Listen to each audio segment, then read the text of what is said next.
In this video we're going to show you how to set up multiple channels within Optivote for the RF handsets. Firstly, go to the Tools menu and select Options. The Options window will appear after a few moments.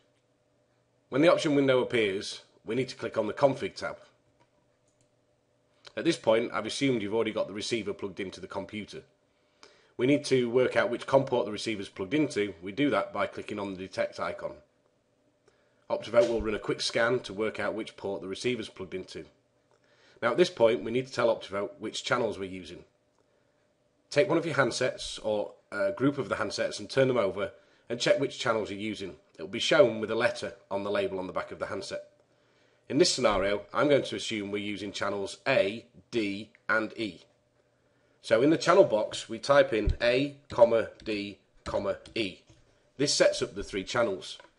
If you were using channels A to E with B, C and D included, you would only need to type A-E and that would include all the channels. When you've made your channel selection, click on OK, then click on Save, then click on Close.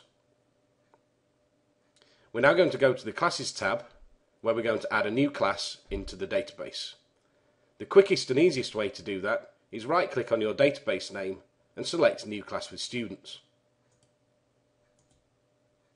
We can then choose how many students we'd like added into the class. Here I'm going to create a class with 96 students.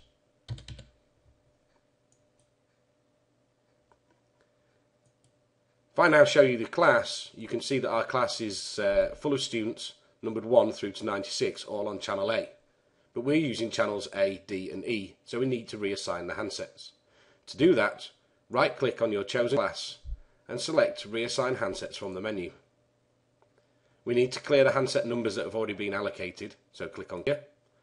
We then need to tell the system which channels we're using. So in the channel box, as before, we type in A, D, E.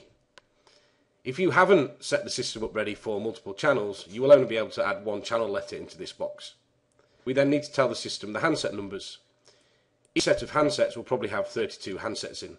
So the first handset number is number 1, and the last handset number in each channel is 32. And it tells us here the total number of handsets per channel is 32.